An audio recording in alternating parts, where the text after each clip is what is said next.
Hoy vamos a hablar sobre lesión encefálica adquirida o daño cerebral adquirido. Este término hace referencia a una lesión en el cerebro que se produce posteriormente al nacimiento y se puede dar por factores internos o externos. Los más concurrentes son los factores externos, ya que estos son accidentes de tránsito, accidentes laborales o un golpe brusco en la cabeza, generando así un ictus o una anoxia. Ahora, se van a preguntar qué es ictus y qué es anoxia. El ictus se define como una ACV, lo que sus siglas lo clasifican como accidente cerebrovascular.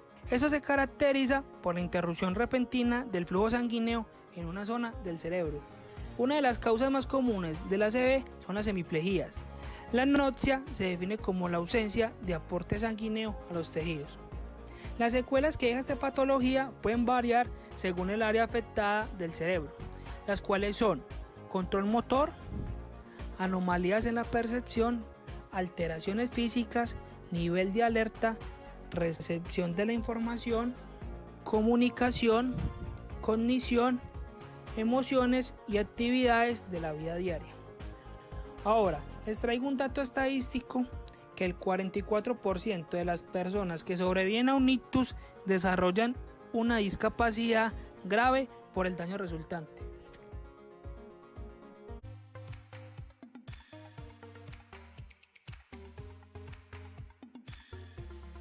Encefálica adquirida se clasifica en dos, isquémica y hemorrágica. La isquémica es la obstrucción del flujo sanguíneo en las arterias cerebrales. Estas se dividen en dos. La isquémica transitoria se caracteriza por un episodio de corta duración, el cual desencadena problemas funcionales debido a la oclusión de la arteria. De allí pasamos al infarto cerebral, el cual ya ocasionada esta obstrucción del flujo sanguíneo se desencadena una cascada de eventos bioquímicos y provocan la muerte neuronal, ya sea porque no le llega glucosa u oxígeno o porque la neurona prepara su muerte. Algunas de las causas del infarto cerebral se da por una aterosclerosis, que es la acumulación de grasa en las paredes arteriales, por un cardioembolismo, que es un tejido graso el cual viaja del corazón al cerebro, o por una enfermedad de pequeños vasos cerebrales, los cuales son muy normales en las arterias lenticuloestriadas que irrigan los núcleos basales y la arteria talamoperforante, las cuales nos pueden causar daños a nivel sensitivo y motor. Por otro lado, ya están las clasificaciones de la hemorragia. Esta también se divide en dos, que se encuentra la hemorragia intracerebral, que se da en pacientes mayores de 50 años debido a una ruptura dentro de la cavidad craneana, ocasionando alteraciones a nivel neurológicos en el sistema nervioso central. Y por último, hemorragia subaranoidea, que se da muy común por las aneurismas, que es la dilatación de las paredes arteriales, y es muy común encontrarlas en el territorio de las bifurcaciones arteriales o venosas. Las causas de la lesión encefálica adquirida son múltiples y pueden ser de tipo traumáticas, debido a accidentes de automóvil, motocicletas, a las caídas desde alturas como lo son las caídas por escaleras y la pérdida del equilibrio, actos de violencia como la violencia doméstica o el síndrome del bebé sacudido, y lesiones provocadas por explosiones o detonaciones. También encontramos las de tipo no traumáticas, es cuando son ocasionadas por un problema cerebral interno y no por una fuerza externa. Dentro de estos encontramos el evento cerebrovascular, que es la interrupción del flujo sanguíneo en una región del cerebro que genera una pérdida de la función del área del cerebro que se ve afectada.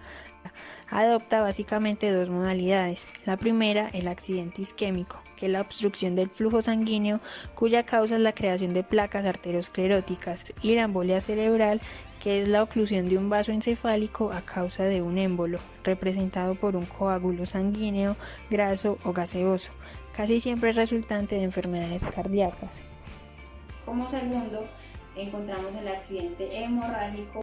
Resultan de la ruptura de un aneurisma. Ese aneurisma es una dilatación anormal de las paredes de una arteria o una vena.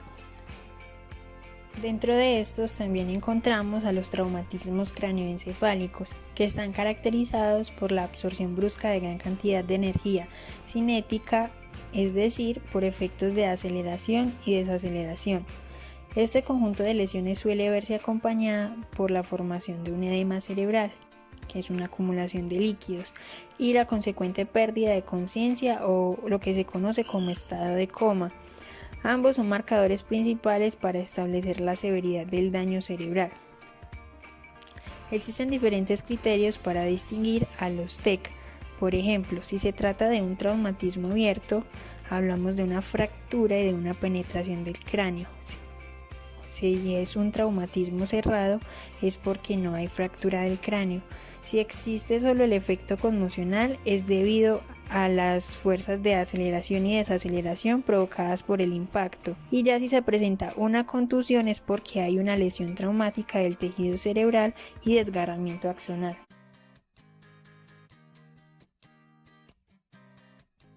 La fisiopatología de la lesión encefálica adquirida se divide en dos fases. La fase número 1 o fase de injuria primaria es durante el trauma, en el momento en que el impacto causa la lesión.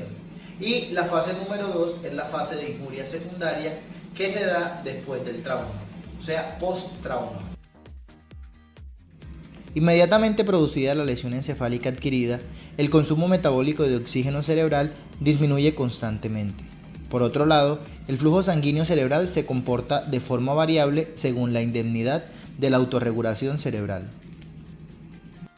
De esta manera podemos encontrar tres escenarios dentro de la fisiopatología, los cuales son la autorregulación cerebral intacta, la hipoxia cerebral oligoémica y la perfusión de lujo.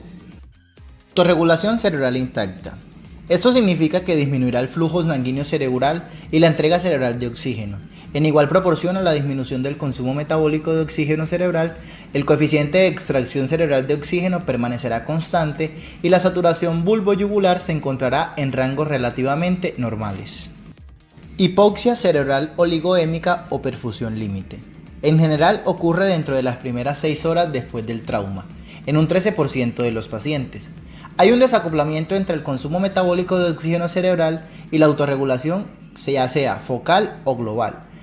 Frente a la disminución del consumo metabólico de oxígeno cerebral, disminuye el flujo sanguíneo cerebral y la entrega cerebral de oxígeno, proporción a lo esperado, lo cual implica riesgo de isquemia ante situaciones de bajo contenido arterial de oxígeno como son hipoxemia, anemia, hipotensión, vasoespasmo, hipocapnia marcada, entre otras, sin un aumento concomitante de la entrega cerebral de oxígeno.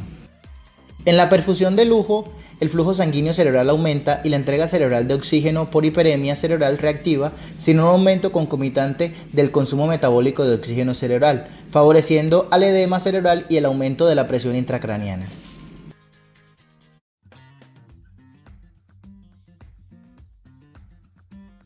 De acuerdo al cuadro clínico que una persona con una lesión encefálica puede tener, puede presentar los siguientes síntomas: pérdida del conocimiento, ya sea por algunos minutos o horas, también lo que es dolores de cabeza, vómitos o náuseas, convulsiones o ataques, dilatación anormal de las pupilas, secreción de líquido transparente, ya sea por los oídos o por la nariz, y lo que es la incapacidad para despertarnos, la incapacidad para hablar y todo lo que tiene que ver con los cambios del comportamiento no habituales en el paciente. O también puede ser aturdimientos, mareos o visión borrosa.